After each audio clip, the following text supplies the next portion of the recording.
everyone, I'm Karen Fenter, your host on the remarkable journey No Passport Required, where we bring you the most innovative business solutions from resilient and persistent entrepreneurs who built a bridge into the current era when faced with unexpected sudden lockdown challenges.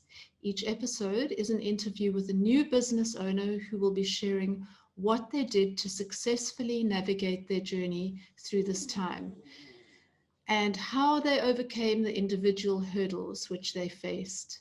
This series is dedicated to you, the determined entrepreneur. But first, a quick message from our sponsor. This episode of The Remarkable Journey, No Passport Required, is brought to you by the Revenue Breakthrough Shift. Do you feel that you have an amazing business that you believe in with everything inside you, but it's just not bringing in the kind of money you know it has the potential to make? And you're not sure how to make the switch from just surviving as though you're on a hamster's wheel to really thriving financially with a business that enables you to build the life you love. Imagine the relief of not having to figure it out on your own, not wasting time and money trying things that aren't effective, but instead having the steps you need to achieve that already all mapped out for you. The Revenue Breakthrough Shift is designed to accelerate revenue growth in your business and to help you explore new ideas and new ways of doing things that enable your business to remain relevant and thriving. The 14-week online program provides you with the roadmap and personal support on the journey to strengthening your financial position and creating the financial security in your business so that you can have the life you love and the life that your business was meant to provide for you and your family. And today I'm talking to Sarah Goodman, and I'm really super excited. Sarah Goodman is a nutritionist, founder, and CEO of Chiwis Kiwi Chips, and a serial entrepreneur. She is a 2021 Small Business British Columbia Awards finalist for the Best Solopreneur Award. This is an incredible achievement after a whirlwind success over the past year and a half. Sarah, welcome. I'm so excited to have you here, and can't wait for you to share your story with me and with the viewers, because I think it's quite an exciting one. Thank you so much. Thank you so much for having me. It's my pleasure, Sarah. Thank you for agreeing.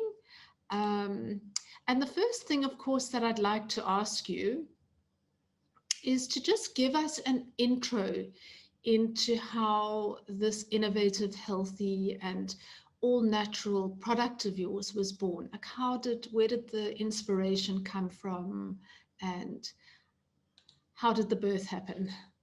Sure. So I spent a good chunk of time in the tech industry. I was running a consumer health tech company for about the past like 7-ish years. But a year and a half ago, I started working on Chiwis in my like evenings and weekends because I was ready for a change. But before I was in tech, I was a nutritionist. So I've always had an obsession with healthy snacks, things that my friends and family would eat that are very healthy that don't taste super healthy. So, if I don't want to have to feed them kale or quinoa, they don't want that. And I've got a big sweet tooth. But as a nutritionist, I know what's in everything. And so I'll always feel really guilty if I'm eating candy and things like that. So kiwi chips were something that I made for the past like decade, just because for me, and I would take them on hiking adventures, camping, anything. And I would just have them in, like a Tupperware or a plastic Glad bag. And people would always tell me the same things, like, these are so different and I've never seen anything like it. And they taste like healthy Sour Patch Kids and like all these things. And I never thought anything of it. And then when I was kind of antsy in my last role, I thought, I'm hearing this so much about these kiwi chips. Like, maybe I can just do a little bit of research to see if this could potentially be a business that would work. It seems really fun. Like, I really love the branding and business development and all of that side of things. And so, yeah, I just spent some time doing some market analysis and looking up potential competitors, talking to people in the food business who had been in like at veterans of the food business to figure out how a business like this can work in stores, the margins, all of that. And once I felt confident, I created like a prototype bag. And so instead of having a Tupperware bin of these chips, I got some bags printed that looked like they could kind of be in a store. And then I would bring that bag. I even like heat sealed them. And I would bring that bag to the adventures and stuff and be like, oh yeah, look, I bought these at the store. And I would get honest feedback instead of just people being nice to me. And then when I felt confident about that, and I was like, I knew I could make margins work, I put a bunch of my own money into creating the brand that you see today. And I started I left the tech world and I hit go on food. Wow, that's a big, brave move. I mean, going from something that's secure to Mhm. doing your own thing. And it's really interesting because you talk about doing market research, and you did tons and tons of market research, which is just Mhm. so vitally important before we start something new. You know, often we love our product and we think everybody will love our product, but it's not always the case in Yeah. real life. And I think it's fantastic that you kind of took all the right steps before starting, speaking to people, getting honest feedback, and I really love that you packaged them in a bag and kind of, you know, made them a Lied product. to people. Yeah, like, Just you know, well, not really. I mean, they were a product. They were your product, you know, but yeah. you made them into a almost shop-ready product, Hmm. which really gave you the opportunity to get honest feedback. Because often people, and especially when they're your friends and family and kind of people you know, they'll say, "Yeah, it's great," but you really, Yeah. it's not helpful if it's not great. So, It was really helpful doing that. And also I would give those bags to people who actually knew it was my product, but I would have them film their family, like their kids or their husbands or wives, looking at the bag, opening it to find out what was actually wrong with. Like it was funny because the old bag, it said kiwi chips on it, and people would look at it, they'd be like, they would open it and be like, oh my gosh, it's kiwis. Like, and I realized, oh, you need a picture of the product on the bag. Like this needs it's just, I learned so much from that. I learned so much from talking to people who had been there, done that before. If I hadn't have done that, I would have made way more mistakes. Um, I remember I consulted with one woman for 3 hours.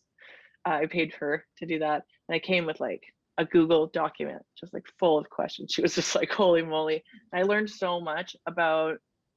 Like I would have just done so many things wrong. Like it's just so important to talk to people and to realize you don't know everything because like I'll never know everything.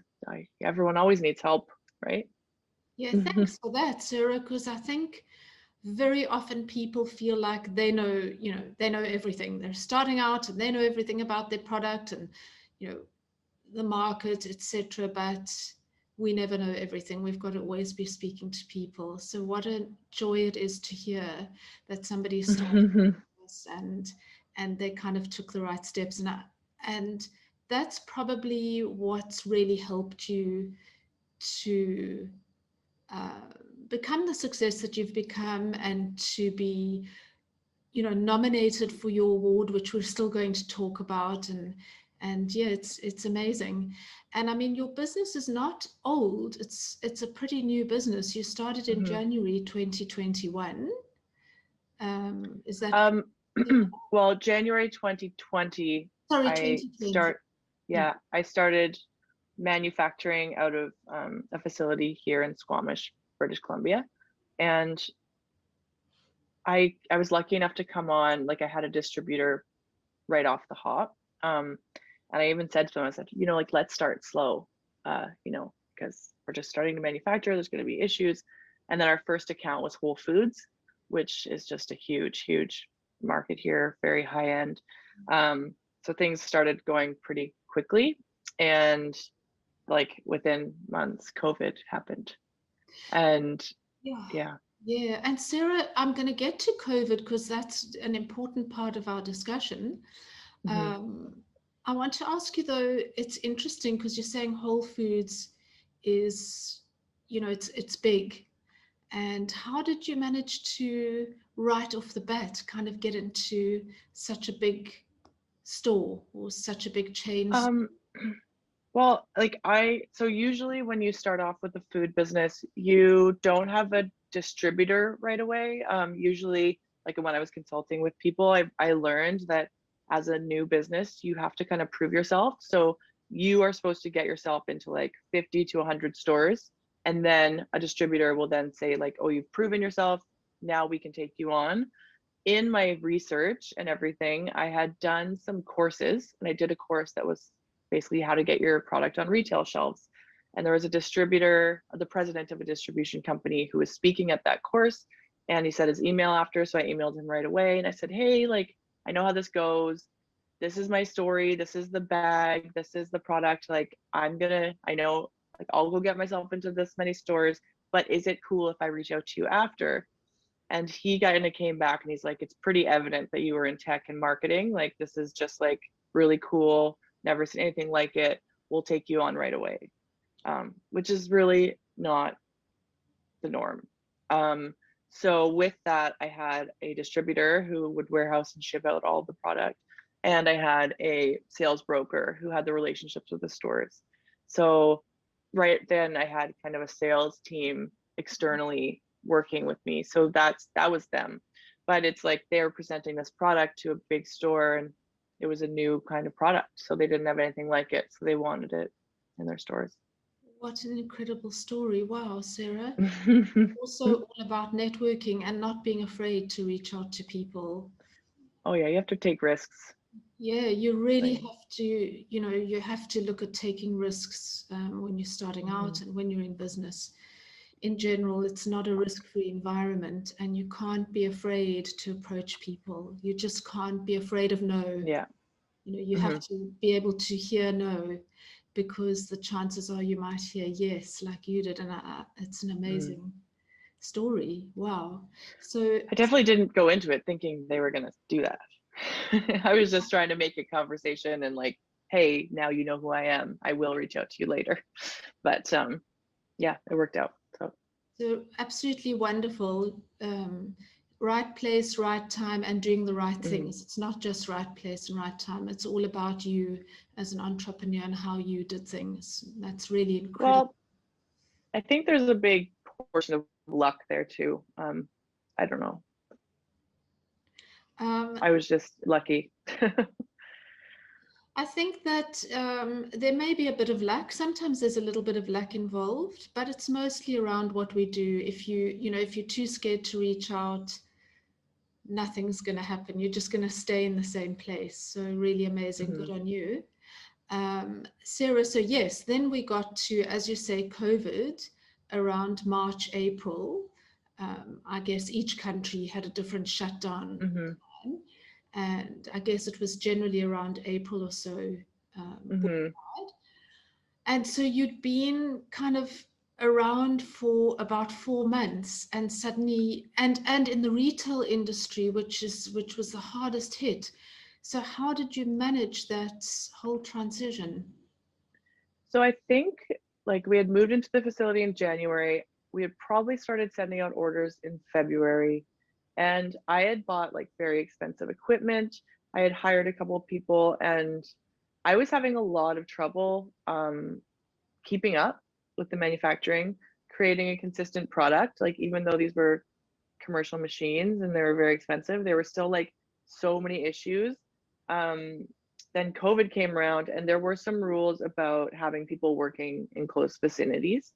So that kind of hindered us because I couldn't have people working close together. And then I was just getting really frustrated with manufacturing. And so I decided to just make the decision to pause and figure some things out. So I kind of took COVID as a little bit of a blessing in disguise because it gave me a minute to think about how I wanted to grow this business and if it was scalable with what I was doing. And in the consulting I had done and my research and everything, the amount of times I heard people say you need to find a co-packer, which is somebody who makes the product for you. If somebody else has the equipment and the ability and the like everything covered, then you should have them do that and you should focus on what you are good at. And I always thought, no, no, no, I want to have control. I had this big idea of having a big facility here. And I kind of stepped back and was like, they were right. Like, I'm spending 12 to 14 hours in a kitchen when I should be building the business. Like, what if Whole Foods across the country or across North America said, we want 20,000 cases? I would have never been able to handle that. And that doesn't seem like a very good business to me. So I made the executive decision to sell the equipment and cut the lease. The people that I had working for me all got the government subsidy that was coming through. So they were getting more money than I was paying them. So they weren't hurt by my decision. And it then took 8 months for me of research and finding potential manufacturers all around the world. I was talking to different manufacturers, all over Zoom and sending samples because it was COVID. And after 8 months, I had nailed down my perfect manufacturing partners. We had done a bunch of R&D, and I was able to relaunch into stores in February of 2021.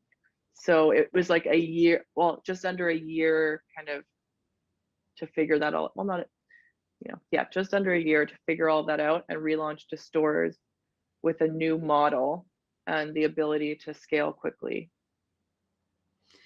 And Sarah, yes, that's quite an interesting story of how how to refigure things out during a difficult time. And as you say, it probably gave you to do things in a way that would benefit your business the most. So you're kind of almost lucky in a way, and the fact that people were getting the government grant, so you didn't need to feel bad, I guess. Yeah. Also, like the change, it was, like the way that the business run now is just so much better for my mental health as well. Like, it's just much more enjoyable. And I do get to focus on the things that I like doing. Beautiful. So yes, there's a piece of the control that's gone because I'm not making the product any longer, but I want this company to grow fast. And so that is what had to happen. Beautiful. That was just the best decision you could have made, because it was going to be impossible to scale your business if you were standing in the kitchen. It just completely impossible. And I think there's a lesson in that as well for people, for other entrepreneurs, is be busy working on your business more than in your business in a way. In the beginning, we have to be in our businesses, but one needs to look at how you are going to be working on your business instead of in your business. So find more practical ways so that your business is scalable if that's what you want and if that suits what you're doing. So that's really amazing. What do you think, Sarah, it was that gave you the most traction in your business that you did? What do you think you did that gave you the most traction?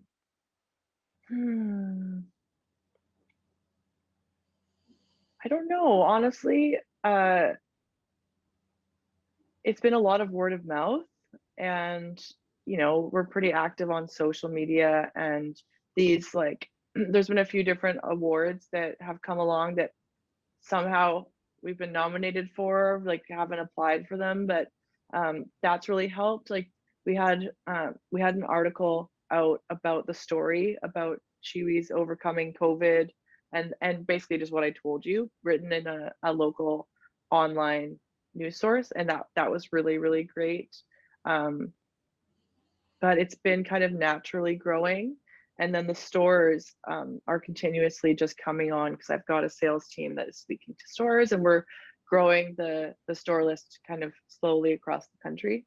And so that's helping. I raised a bit of money over COVID as well, and now I have the ability to have some help because I was doing everything in the business before, and that's why I was nominated for the Solopreneur Award, because it was just me doing all of the things. But now I have a couple people on the team, and then I have an external sales team of all women who are sales brokers into stores and distributor. So having this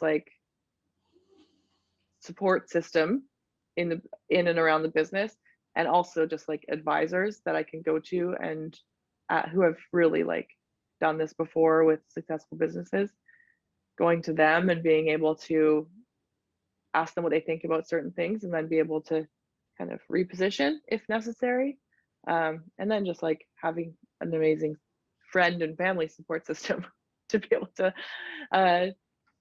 for me to offload on, I guess. But it's really, really like, it's been enjoyable. It's been stressful, obviously, especially in the past year with COVID and the world and everything, but it seems like everything is getting better now. So that's great.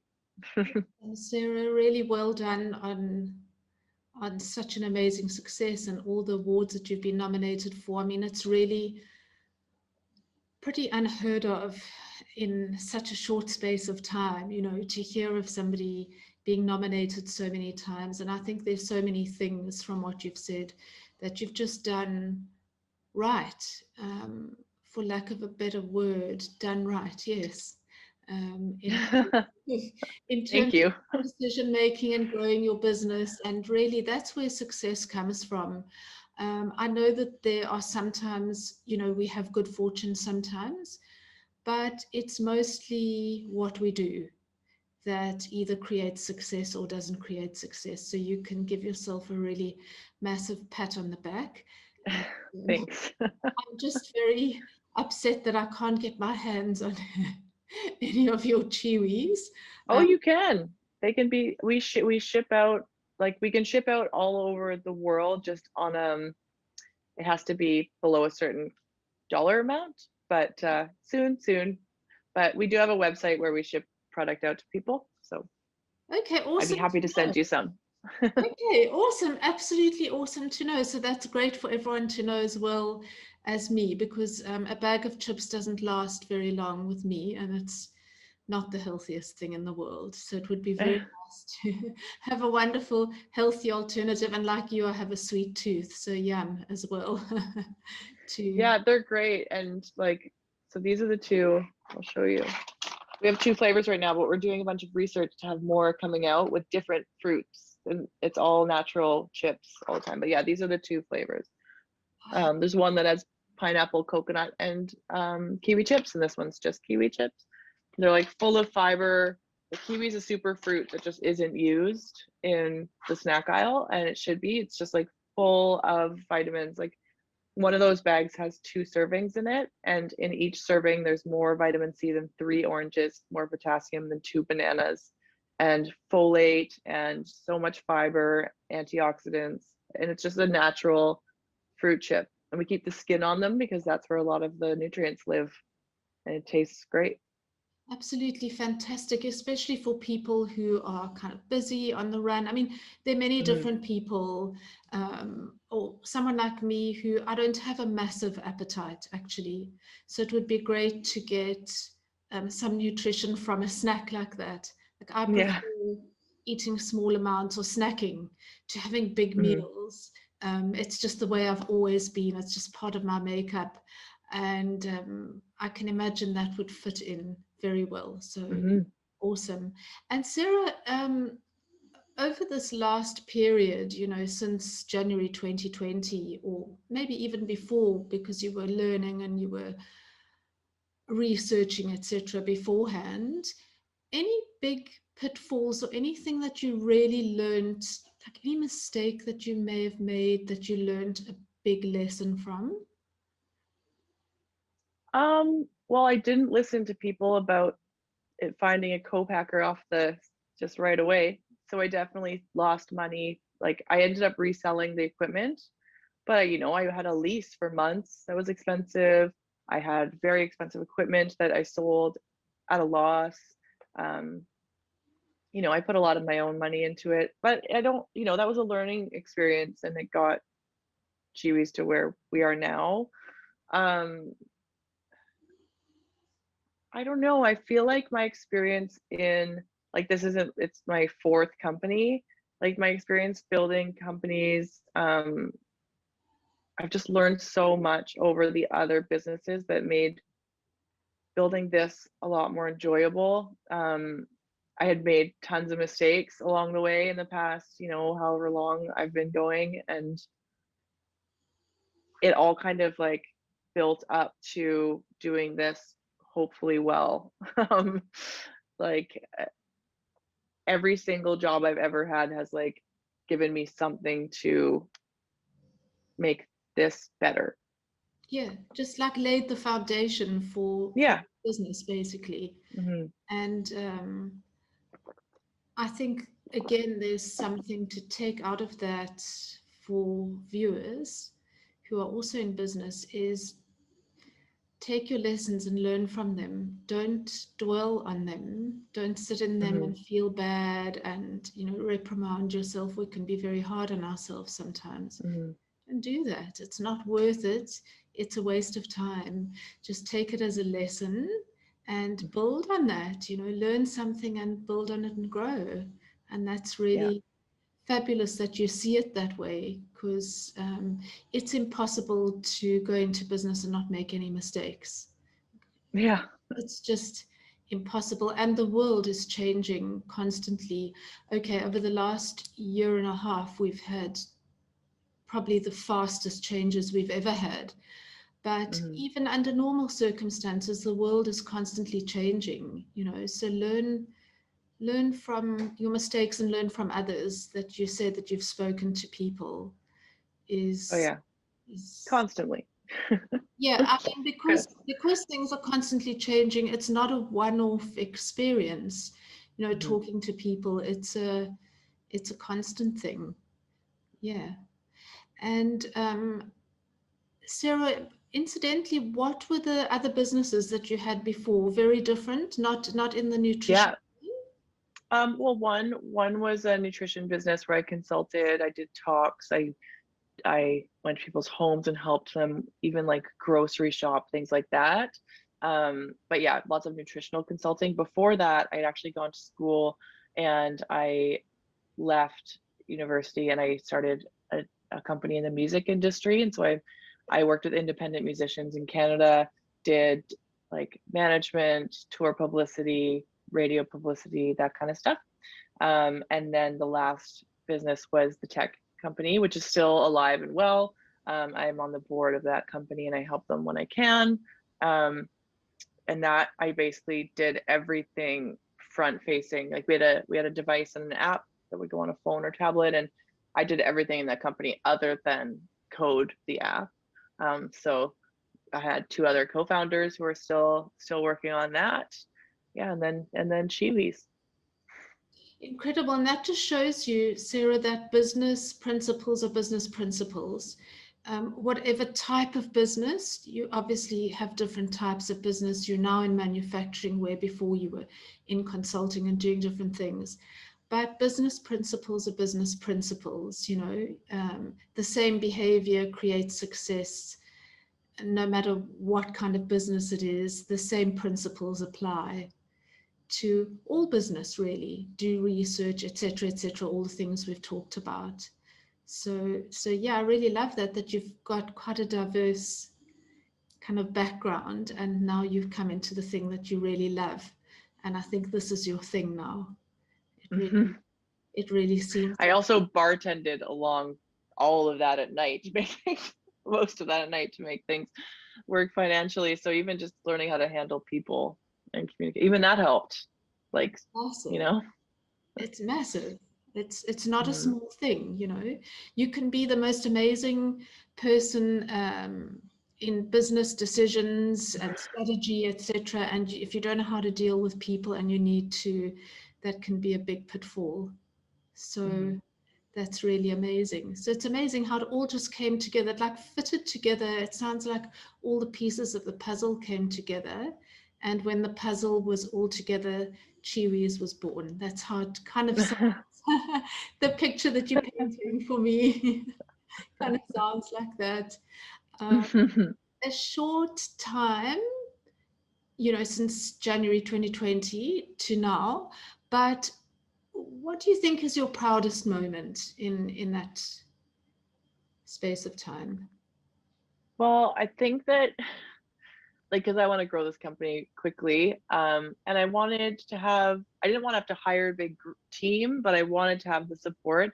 And I ended up raising quite a bit of money from this room over COVID.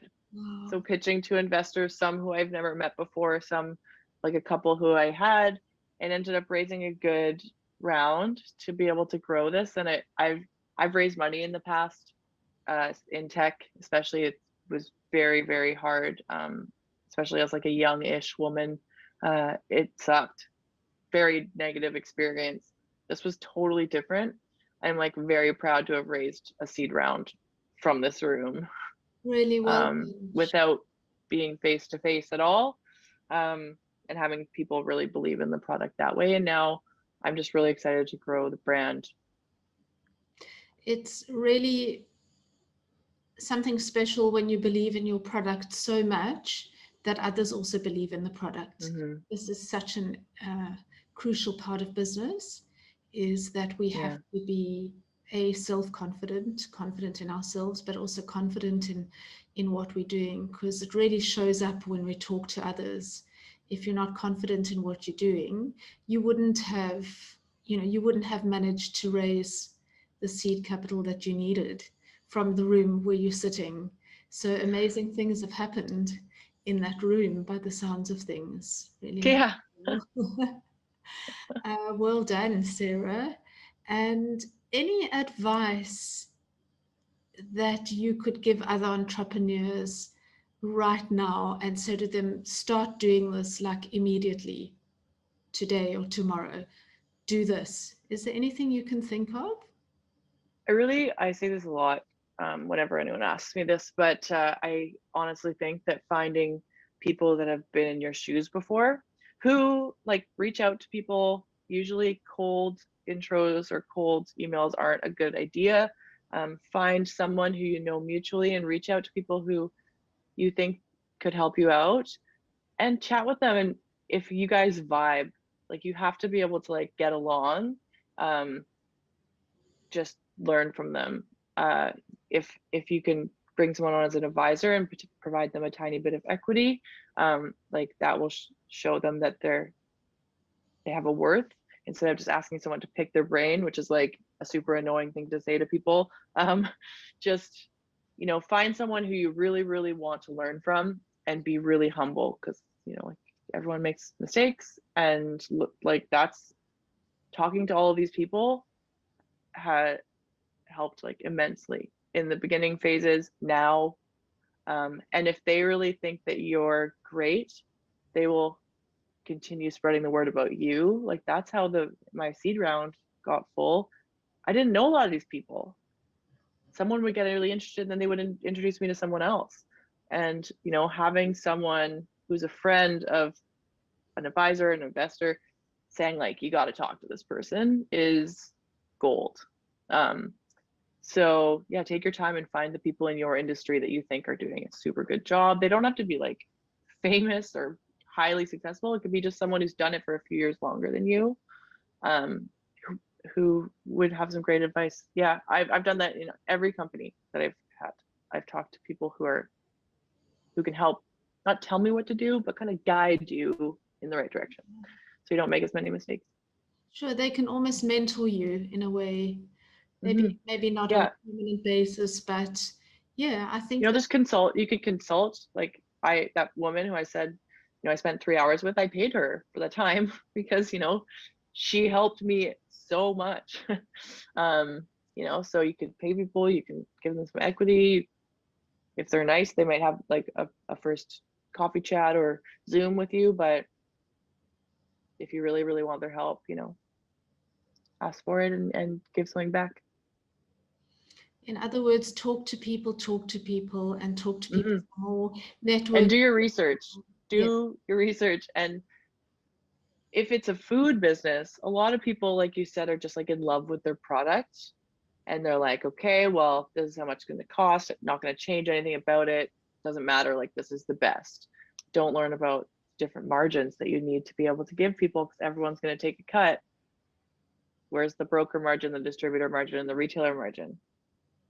Can you still make your product for that cost? What about your packaging? Like there's so many things that come into play that you wouldn't think about if you're just like coming from a farmer's market or something. It's totally different in the retail space. You know, are you going to sell online? How much are you going to spend on marketing? Is your website good? Like there's so many things to think about. But you find the right people to talk to that can guide you through it. Yeah, so many. It's so much quicker than having to figure it out on your own. It's actually, Yeah. that's the thing that saves you money. In the long run, that all saves Mm-hmm. money because it just gets you being productive in the right way far quicker than you would have been just trying to figure things out, you know, Yeah. kind Yeah. of, yeah, it's like sometimes like carrying a rock up a hill. And instead of doing that, I love this. Somebody in one of the groups, one of the business groups I'm in, she says, ask yourself, how can you make your life easier? And I think this Mm-hmm. is such an important thing. We don't think about it often, but it's a question we should always ask ourselves, like, what can I do to make my life as an entrepreneur easier? And I think talking to people is really huge. It's huge. Mm-hmm. Yeah. So, Sarah, And delegating and finding people to help and do things that you're not good at. 'Cause you yeah, can't do I mean, everything. we can't be good at everything. Mm-hmm. Nobody, it's not possible to be good at everything. We all have things that we love and things that we hate. And I kind of get a bit irritated when people say, turn your weaknesses into strengths. Well, I have some weaknesses that I don't want to turn them into strengths. They're just things I hate, absolutely hate doing. So why would I want to outsource that? You know, find people who Yeah. can help you. I totally agree with you. 100%. Don't try and do it all by yourself. Really I awesome. did in the beginning, and that was fine. But as things get bigger, it would just, yeah, waste. I wouldn't be able to focus on the things that need to be focused on in Yeah. big picture if I'm posting on social media every day and like replying to comments all the time, doing all like there's just you know, the financial bookkeeping, all of that. Like there's certain things that can be offloaded, and it's not even a huge financial burden to do that. And then you're freed up to do so much more. Yeah, you're freed up to grow the business. So, Mm-hmm. in other words, let go a little to create a whole lot more Yeah. in a sense. Yeah. I think entrepreneurs hold on, you know, and they want to be so in control of everything. And of course, we do have to, and we have to watch what we're doing. But sometimes you need to let go of a little so that you can build a lot. And that's Mm-hmm. really, really fantastic advice. Thank you, Sarah. So, where can people find you? Where can they find your product? How can they get it? So we're in Canada, and we're in I think about 120-ish stores so far in British Columbia and in Ontario. So if you go, we have a website. It's www.chiwis.co. So it's CHIWIS.co, and you can actually find the retail stores closest to you by putting in your postal code, or you can order online, and we have free shipping in Canada only at the moment. And I'm fairly certain we can ship worldwide. I would have to double check. I know we can definitely ship to the United States, but I will double check. And if you can go on the site and I can ship anywhere else, I'll look at that today and change it up. But there's lots of information there about the product. And now we have two, we're working on a few more that will be kind of expanding the line, that so people who don't love kiwis still can enjoy the product. So that's really exciting. And we're all just about like 100% natural snacks, nothing added ever. They're superfoods. They're like crispy and delicious. Like there's lots of dried fruits out there that are really squishy and they're soaked in sugar water, and they're just I don't know, it doesn't have that same kind of feel. These feel like a chip and then turn to like a candy. It's really great. They're so good. It sounds absolutely delicious. So I'm going to have to go onto your website and have a look. And what I will do is I'll post the link to the website Okay, below thank you. the video, and so that people can get hold of you. And Sarah, just to say to you, thanks again so much. I feel so inspired Just like everybody in the world, sometimes I also need some inspiration. And today I feel honestly inspired. I love your innovation. I love the creativity. I love the uniqueness of your product. It's something completely different. And I like that you do things differently. So Sarah, thanks a million for being on the podcast. And